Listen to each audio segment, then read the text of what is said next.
Thank you for joining us this evening for our Early Childhood Opportunities in Australia webinar. We're going to wait maybe just another minute, see if anybody joins on. But hope you've all had a lovely day. Hope your October is going smoothly. Hope it's not too rainy wherever you are. I know it's meant to be miserable over the next couple of days here in Wales, but got sunny skies to look forward to in Australia, so that's good.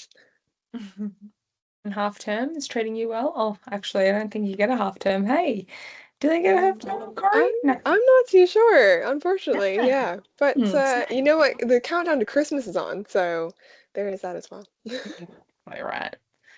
Amazing. Fabulous. Well, we'll kick things off here, but thank you again for joining us this evening. Just a few little introductions. My name is Corey. I am a Global Opportunities Consultant at ANZ UK, and I support educators moving from the UK and Ireland over to Australia and New Zealand. I've been on the team for about 2.5 years now. I worked as a TA for ANZ UK before this. I'm from Canada originally, so I do have some experience with moving abroad, making that transition, all of the fun paperwork that goes into the move, and I'm very excited to talk to you about early childhood opportunities. And my name is Stana, and I am also a global opportunities consultant, helping English, Irish, Scottish educators make the move over to Australia. I am an Aussie myself, from Melbourne originally, and I moved over to London, what? It's coming up to 2 years now. Time flies, let me tell you. So yeah, absolutely love it here, and think that moving abroad is probably the best thing that I ever did. So I'm glad that you're all here to, I guess, find out more about it. And hopefully we can give you all the resources that you need to make the move as well. Amazing. Right, so just a little bit about what we'll be covering today. We are going to get into some of the nitty-gritty parts about working as an early childhood educator. We'll start off, of course, with an introduction to ANZ UK, who we are, what it is that we do. Then we'll go through some of the admin processes, the registrations, the paperwork, what an actual day in the life of an early childhood educator looks like, before we kick off through the school year, what the process looks like in general, and a little bit more about what we do as a company and how we support you in the whole process as you move over to Australia. I will say that we do have the opportunity to use the chat function as well. So if you do have any questions, feel free to pop them in there. We will try and answer some things along the way if possible. Otherwise, we will have a question section at the end, and we can go through any kind of general questions at that point. I will say as well, we do have the opportunity to register and have a conversation with our team as well. So if you want to go through any personal questions, things that pertain more to you and your circumstances, please do book in a call. That's the best way to kind of go through the process and really find out more about how the whole thing is going to work for you.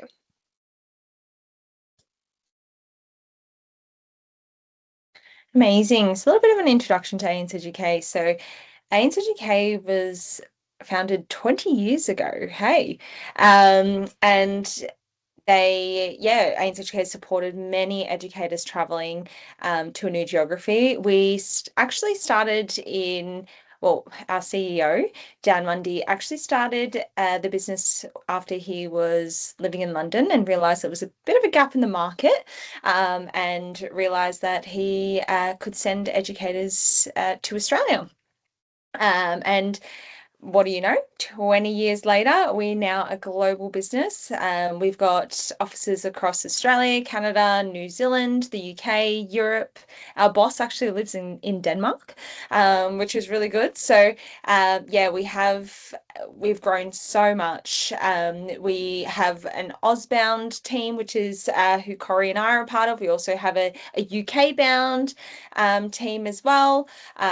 We've just opened up an international, I guess, schools division as well. So sending educators across the globe and placing them with the connections that we have. So yeah, it is a great place to work, but also a great, I guess, company to help with your journey of moving abroad as well.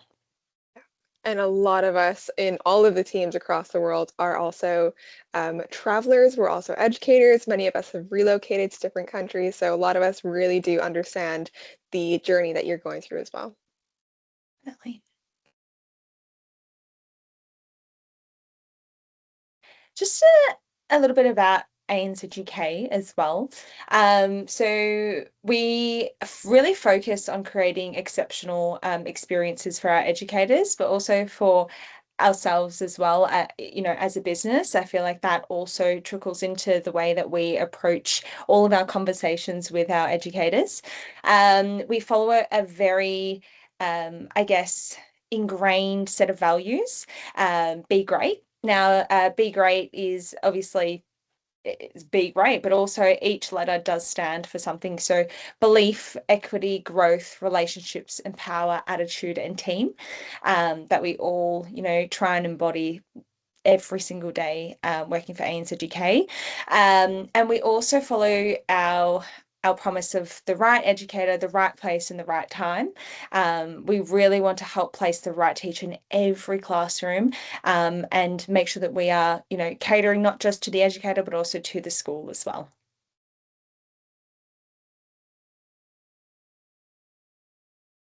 So, why teach abroad? Very, very loaded question, I'd say.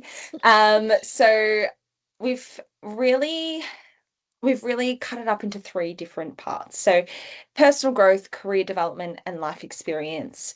Now, if you're anything like me, the idea of moving abroad before I moved abroad was so exciting but so scary. It was daunting. But I knew that I wanted to do it, and that was something that, you know, I thought I'll give it a try for 6 months, or I'll give it a try for a year, and then I'll come home. And it's been nearly 2 years now. So it's not easy, but it's also the most rewarding thing that you will ever do for yourself. You'll learn a lot about yourself. So personal growth is a very, very big factor. You're stepping out of your comfort zone. You're also developing more cultural awareness. I mean, I didn't know much about the UK before I moved over, and I have learned so much. I actually live with two British gals and an Irish gal as well. So I have learned so much about, the culture here in the UK and Ireland. And also the experience of living in another country, setting up a bank account and, I actually got invited to go do some jury service. Not that I actually did it, but I got invited to do it. I didn't even get invited to do a jury service in Australia. So, like it is a lot of personal growth, and it's really good to, increase your knowledge on a certain part of the world as well. Your career development, overseas teaching experience, highly regarded globally. It also shows a lot of grit, and I guess character development, that you can bring to your role as well. And I guess it is also financially rewarding as well. Definitely say, you're moving abroad, you can reap the benefits of some good pay. If you're wanting to go and maybe go a bit more regional, if there are any incentives as well, you could definitely bank that. Um, and then also we have got here life experience. So you're making friends from all over the world. I now have got the bestest of friends that I have in the UK, in London, and the thought of I'm going home for a holiday in January, and I'm like, oh, I'm not going to see my friends for 4 weeks. Yeah, so it's really sweet that I do have these connections here, and I would never have had them if I didn't make the move. So definitely making friends from all over the world, travel opportunities. I'm out of the country every month. Corey would know. Uh, I just got back from the Dolomites in Italy actually after a really nice camping trip. So every month I've just been able to travel. With Australia, you can go and travel Australia. It is literally bigger than the size of Europe. So yeah, and New Zealand's very close by. Asia as well is really close by. So good travel opportunities for you. We have a really good expat community. ANZUK definitely have got a lot of events and socials that we hold, and essentially you come along, you meet like-minded people who've done the same thing as you, and make friends, because making friends as an adult can be tough, and also an educated community as well. So fits into the same brief. Beautiful. Amazing. Now, Do you want to do this one, Craig? I'll jump in for a minute here. So, in terms of making the transition and some of the actual admin that goes into this process, some things that you'll need to consider on a personal level as well. Obviously, to work in Australia, you do have to obtain working rights. Most of our educators do go on a working holiday visa. It's a 417 working holiday. So if you do have a UK or Irish passport, amongst a few others, of course, you can always find those online, then you would be technically eligible if you're under the age of 36. So very, very accessible, really, really quick to get that obtained. You can actually apply in advance. A very common misconception with that one is that the clock starts ticking as soon as it's granted, but that's actually not true. As soon as you have it granted, you have an entire year to enter the country. Once you enter Australia for the first time is when the clock actually starts, and you have a year from that date to be in the country. So definitely a useful visa to hold. If you have a UK passport, you can have up to 3 years in Australia without having to do any regional work. If you are Irish or one of the other passport holders, you would have to complete regional work to stay for the second year. But it's really, really accessible. It's a very good way to get your foot in the door and go over there for the very first time. There are also skilled worker visa options. Those are more for people who are intending to stay on a permanent basis. So you might be out there for 4 to 5 years on the different types of skilled worker visas. It is a track to citizenship. So if you do want to stay there permanently, that's definitely the route to go. If you're going with children or dependents, you would need to go on a skilled worker visa. And it does give you a little bit more freedom when it comes to the working rights in terms of being in one kind of long-term contract as well. Um, and of course, if you have a cheeky Australian or New Zealand passport, definitely put that to use as well. As for the qualifications themselves, the standard kind of requirement for early childhood across Australia is that you do have to have at least 1 year of early childhood related study. And that does include placements between the ages of 0 through 5 in an early childhood specific setting. So it does need to be within like a nursery, a creche, a preschool, um, ideally not on the primary side if possible, because you do want to have specific placements with kind of 0 through 3 as well. But that's kind of dependent on the type of qualification that you have. And we'll go through the teaching registration process here in a minute. You do have to hold the national registration to work in any capacity, but that is one registration for the whole country. And then if you are on a teacher level, you would have to do the state registration as well. So it's definitely necessary to hold that registration before we can actually put you out to work at all.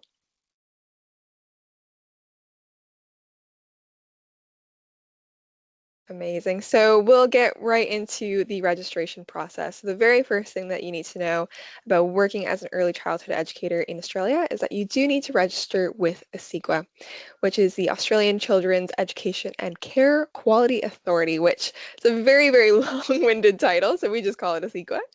Now, this is the national registration for all early childhood educators teaching in any state across the country. The very first thing that you can do is actually check their NQF approved list, which is the Nationally Qualified Framework. So you can find that on the ACECQA website.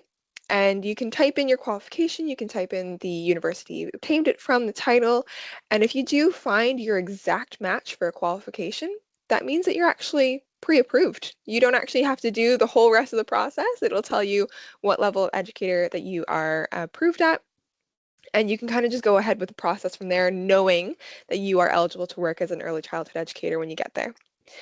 Now, if your exact qualification is not on there, if there's a difference when it comes to either the university obtained from or the dates or anything like that, then you would have to apply through the ACECQA registration. Um, this can be done in advance. We do recommend that you have your visa approved before doing so, just because it does seem to be a necessary task that they've added on actually just this year. But you can apply for it about 6 months before you do head over. And what ACECQA will do is they're going to look at your qualification details, they're going to look at your identity documents, and they're going to assess you at a few different levels. So for most educators, that is going to be at either early childhood teacher level, diploma level educator, certificate level 3 educator. Now you can see that OSH educator on there at the bottom as well. That's actually a separate application for out of school hour care work, which can be a little bit different. And we can talk through that separately in a one-to-one call if you do want to apply for that one as well. But the main three that you're going to be looking at would be ECT, Diploma, or Cert III. Now, the processing time for this is actually quite long. It does take a full 80 days for this process to go through. So this is why we recommend that you apply for your visa in advance and you apply for a CEQA in advance to ensure that this is done and completed and you hold your registration before you arrive in Australia. And the cost for this is only 129 Australian dollars. And I say that because it's the cheapest registration out of all of them. It comes to about half the amount in British pounds, similar in euros. So it's actually a very quick and fairly affordable process to go through to get this done. Now, one thing I will say is if you are an early childhood teacher, so an ECT, you can actually teach at any other level as well. You could teach at a diploma level educator as well. But if you are an ECT, to be able to hold the actual teacher position in a classroom, you would have to apply for the state registration as well on top of a CEQA. So it becomes a two-step process of doing a CEQA and then the state registration. The CEQA website, I will also say, very, very thorough, step-by-step process. They really break it down for you in terms of all of the documentation you need, how to do the application process. They're really, really good at helping you through that whole application. Beautiful. Now on to teaching registration. So first comes the ACECQA that the lovely Corrie just ran through. But in the event that you have got a qualification that I guess essentially qualifies you to teach as a primary school teacher as well, then you must also get a teaching registration. Now, each state has got a different teaching registration board. Yep, I know Australia likes to make things so difficult. But do not fret because we are here to help you. Now, like I said, you must have an approved ACECQA before you actually go to apply for a teaching registration. You cannot apply for a teaching registration before your ACECQA gets approved. So for Victoria has that's the VIT. Now, essentially, they've got a pre-assessment there that needs to be completed first so that you can apply any time. It takes up to about 4 to 6 weeks to come back. Now, I know that Corrie said that the ACECQA is the cheapest, and she was not wrong because if you have a little look at that pre-assessment, it is $285. And then the actual registration, once that comes back approved, is $191, and you can only apply for that 3 months before you actually arrive into the country. It takes about 4 to 6 weeks, so yeah, I would definitely apply for it 3 months beforehand. New South Wales, NESA, bane of my existence. We love it because they are the only, I'm only kidding, they are the only state teaching registration board and state in Australia that actually makes you apply for a teaching registration in person. So you actually cannot apply for it offshore. And it takes about 4 to 8 weeks to process. So that's why, if you are wanting to go over, just make sure you're factoring that in and making sure that you get onto it right away as soon as you arrive. But it costs about $190. The reason why you need to actually apply for it in person is because you need to get a working with children's check once you actually arrive, and you cannot get that offshore in New South Wales. Now, Western Australia, the TRBWA. The TRBWA, you can apply for about 6 months before arrival. They're I guess the more lenient one. Takes about 10 weeks to process and costs about $473. The QCT is Queensland. You can apply about 6 months as well before your arrival. Now, they are very old school, I'd like to say. Must be sent by post, nothing online. I kind of respect it, to be fair. It takes about 12 weeks to process and it is $305. And then your South Australian teacher registration, so the TRB essay. You can apply about 6 months before arrival, must be sent also by post, and takes about 6 weeks to process. Now, not as expensive as the TRBWA, it's cost about $206 there. So, yeah, just it's really dependent on where you're wanting to go. Now, you can also, once you do apply for example, your QCT, and you're like, yes, I'm going to Queensland. This is where I want to teach. And then you arrive in Queensland and think, I actually don't want to be in Queensland. I think I want to go to Victoria. There is something called the mutual recognition, which means you can actually apply a lot faster way for another teaching registration once you have a teaching registration already approved. Amazing.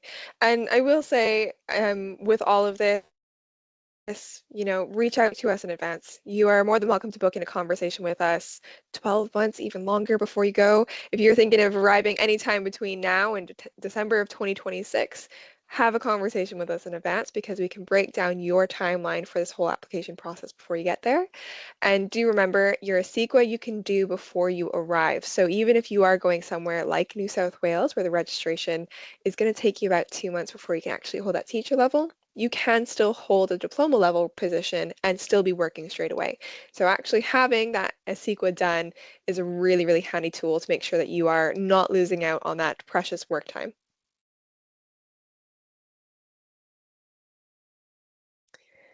Amazing. So a day in early childhood, what does that actually look like in Australia? So a little bit of a breakdown on the settings and the centers. The two main ones that we look at would be a long daycare and a kindergarten or preschool. So long daycare is going to be similar to a creche or a nursery style setup.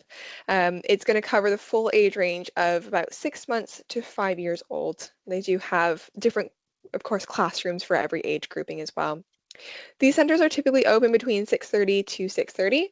So obviously we're not going to expect you to work a full 12-hour shift. It is going to be broken down into different portions of the day.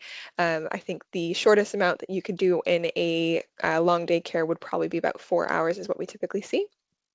Um, if you are at an ECT level, you can still work within a long day care in the 3 to 5-year-old rooms. So there's still positions available for every level of educator.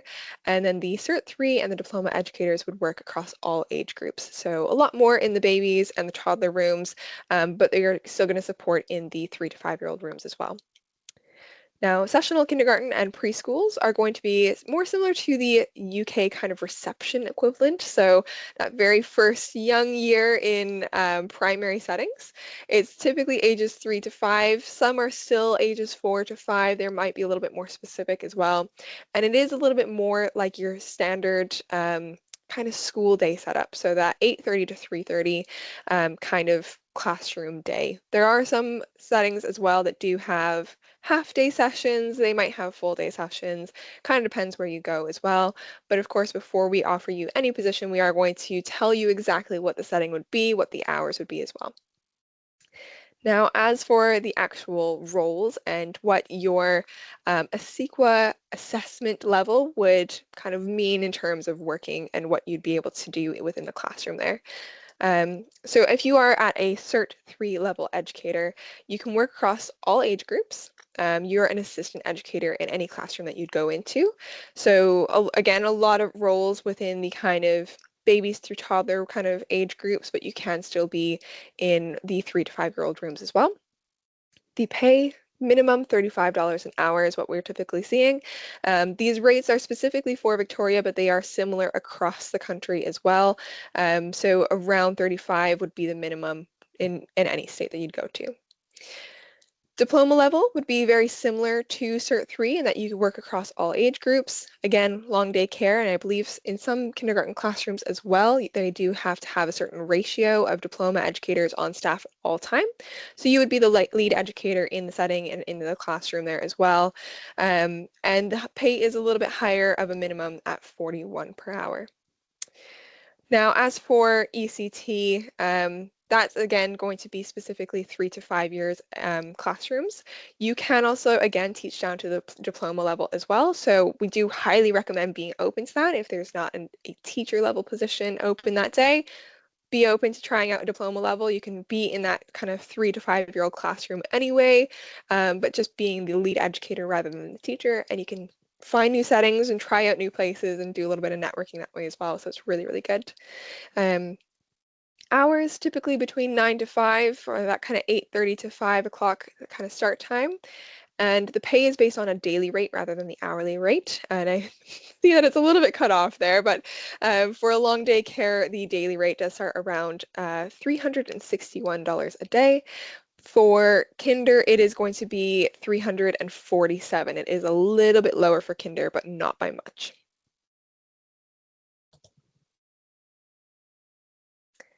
For the locations where you can actually be off and teaching. So I know we kind of talked through the different states in the registration process as well. So Donna covered all of that beautiful information. We kind of break down our our locations into two categories, I should say.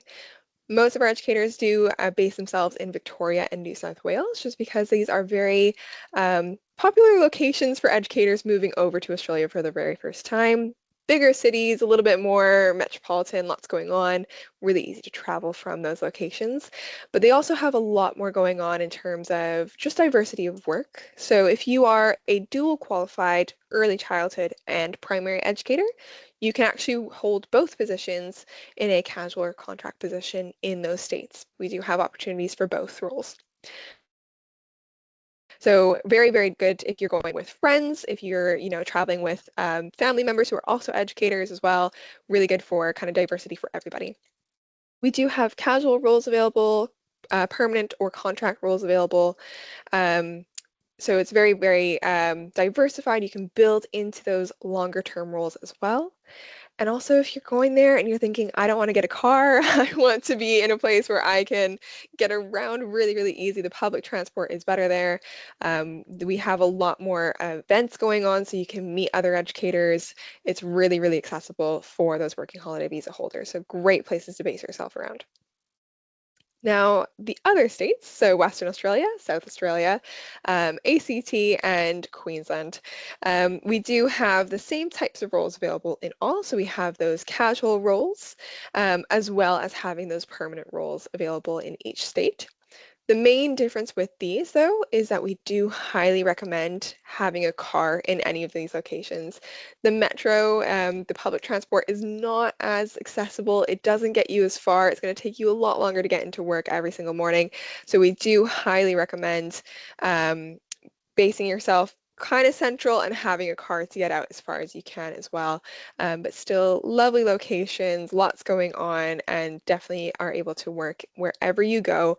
Honestly, early childhood educators, you are really well placed to go across Australia. You can move around as much as you want to once you have that ACECQA done.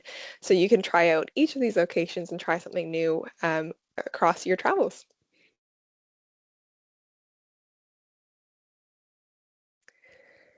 And as for the work options, so we do break it down into casual working and permanent working. Now, we highly recommend all of our traveling educators to start with casual teaching options. Reason being is that this is a really, really good way to get settled in. You can still have up to 5 days of work per week, depending on the time of year and how busy things are going. You've got a lot of control over your schedule, so you can do full-time work, part-time work. You can say, actually, I'm not booked in next Friday and the sun is coming out, so I'm actually going to take a long weekend. It's really, really accessible to change your schedule and have a little bit more control and flexibility so you can travel and see as much as you want while you're there. The other thing is that it's actually a really good relationship building tool. So you can go into a handful of different settings and say, I love this one, this was the one for me, or I learned from this one, but I don't think it's the right fit long term, and build those relationships, do a bit of networking. A lot of the time you'll find the right role for you, the right setting, who will just keep asking for you back. So you might even find your kind of long-term love by doing the casual relief teaching and really finding the setting that works best for you. Again, right educator, right place, right time. From there, though, we do also have permanent opportunities as well. Now, we do support with more of the interview side of things, the CV building. We kind of help you get prepared for those permanent opportunities. So it's really helpful to go through us to get ready for all of those as well.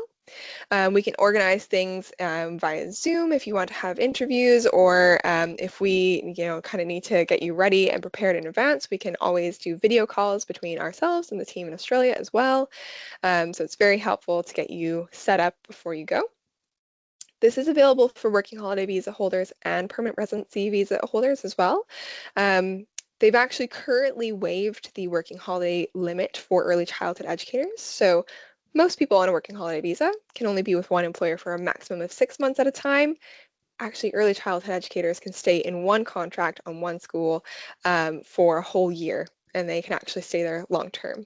So that is the current, I will say October 2025, that is what is currently available. It could change in the future, but that's how in demand early childhood is at the moment. This is definitely recommended if you are going with family and you want to get set up and permanently established somewhere, a really good route to go through as well.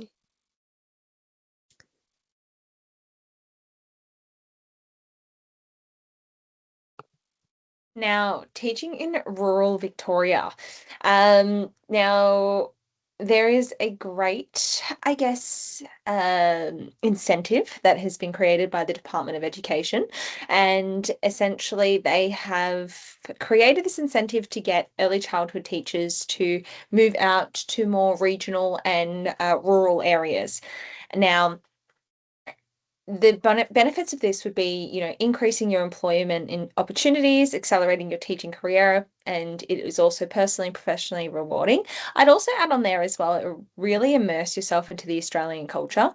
Metro Melbourne is amazing. I am from Metro Melbourne, but my sister lives in regional, borderline rural Victoria, and you really do see Aussies just being Aussies, and I can't explain it until you actually get out there and you're like, oh my gosh, this is Aussie culture. It's amazing.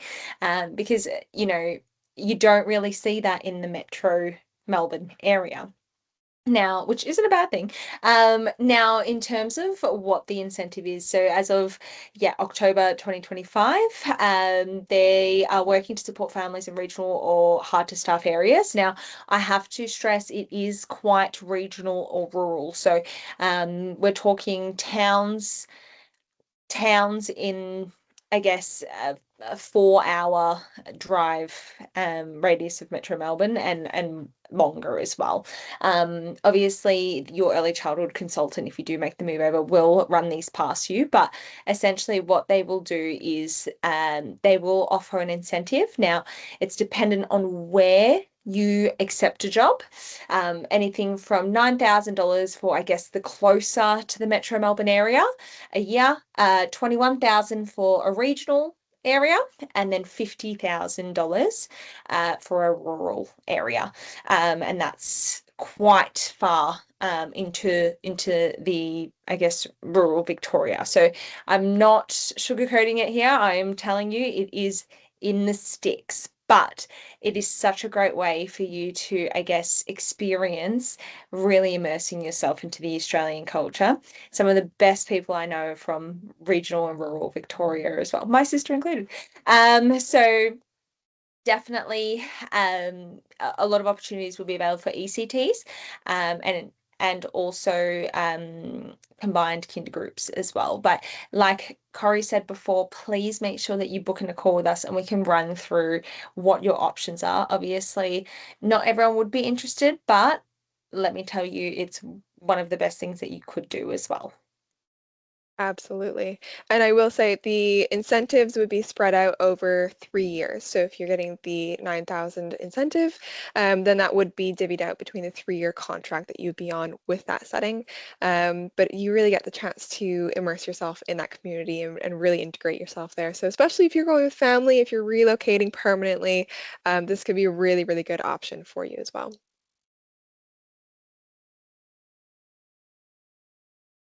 Amazing.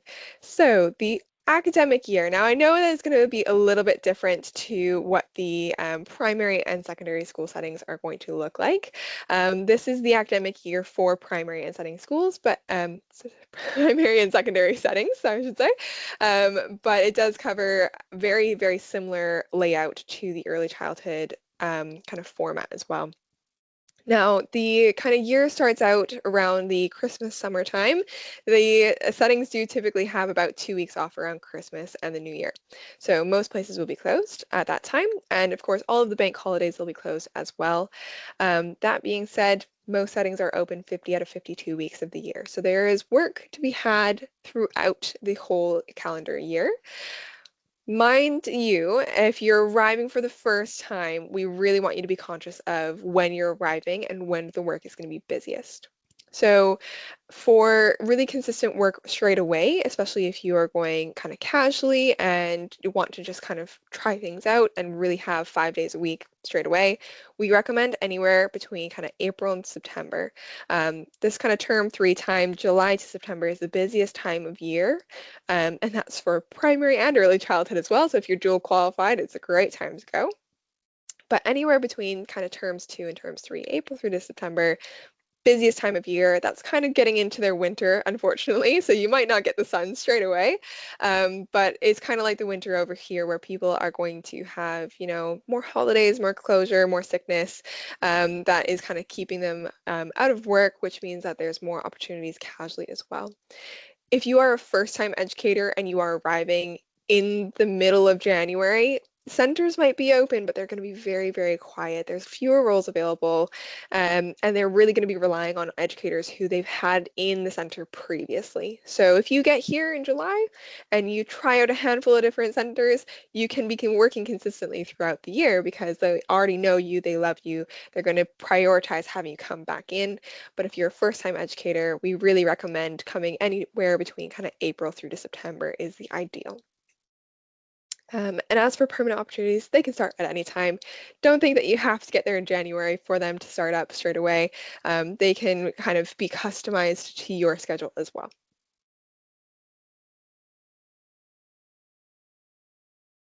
Awesome. So the process and how we actually get you kind of from this point into those settings and out teaching in Australia.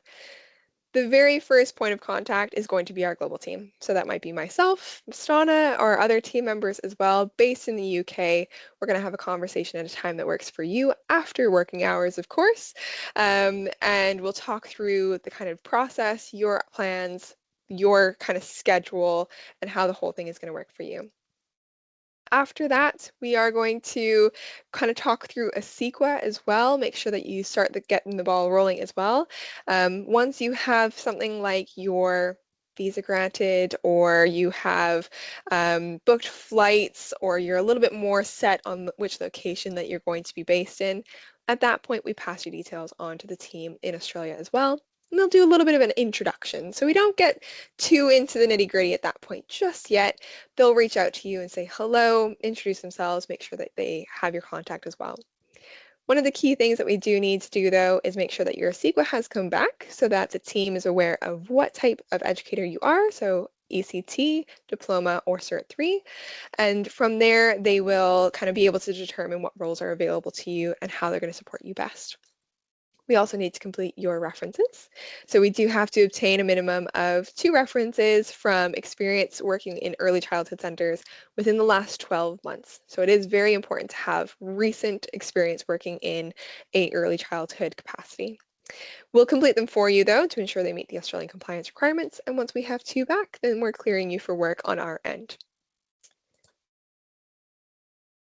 From there, you will head off to Australia. You are going to complete your registration with the team on the ground. So they'll have you come into the office, finish up any bits of paperwork that they do need, and make sure that your CEQA is done, your state registration if you need it, references and all that are ready to go. You will need to obtain a working with children's check as well, which is something that you do on the ground if you are a diploma or Cert III educator as well. Only takes about a week to come back though, very, very quick. And after all of that is done, we've gotten all those files online, you have ticked all the boxes, you'll be cleared for work and we can get you out and teaching straight away. So it can be a very quick turnaround from getting off the plane and into the classroom as quick as possible.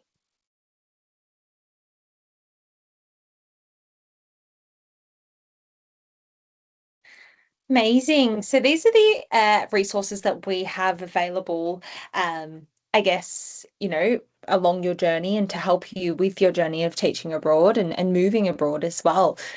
So we have state registration blogs. Now, I did go through all of the state, I guess, registration timeframes and costs, and you're probably sitting there thinking, oh my gosh, what are they even called again? Because that was my first thought when I first started working. It's like, oh, hold on a second, the NESA? I think that's it. So we have state registration blogs that not only tell you about the process, but it gives you step by step, I guess, step by step way of completing it, and also giving you all the details on the amount that you need to pay, the processing times, exactly what documents you need beforehand, so what you should be getting organized before you actually apply, and the whole entire process of application as well.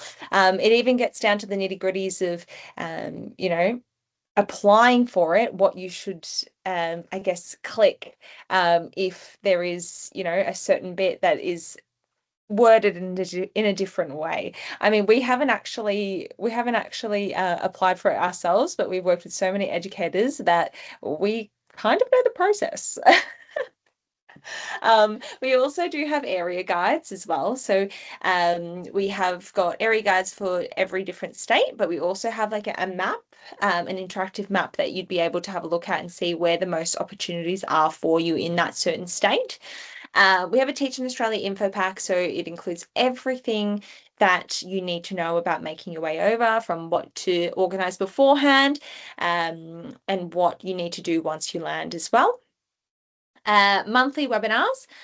You are currently in one, so we do these monthly, and they cover a range of different topics as well. So make sure you have a little look on our website of what we've got coming up as well, and maybe tell your friends about any that they might be interested in. We have a lot of in-person events as well. We're currently doing our A County Down Under tour, so it's Teach in Australia tour, with our influencer friend Caroline McKenna. So we're in Galway this weekend, but have a little look and see on our website or our Instagram as well where we are heading out for the next couple of weeks. I think we're in Dublin and Belfast in about 2 weeks, and then after that we're in Edinburgh. So if you are in those areas, please make sure you come along and you can have a chat with us in person. And also we provide 360 support. So, starting from obviously the first initial chat that we have, you have with your global consultant. We help you throughout the process of, getting your teaching registration or your ACECQA, and then helping you, I guess, make the move over and getting you in touch with someone on the other side so you're not completely alone. Of course. And on that note with the 360 support as well, if Australia has been an amazing time and you've loved your 2 to 3 years there and you don't want the journey to end just yet, we do also have opportunities in New Zealand. Early childhood, primary and secondary roles are available. It is a different registration process. So that's why we haven't included it in the previous discussion that we have been having.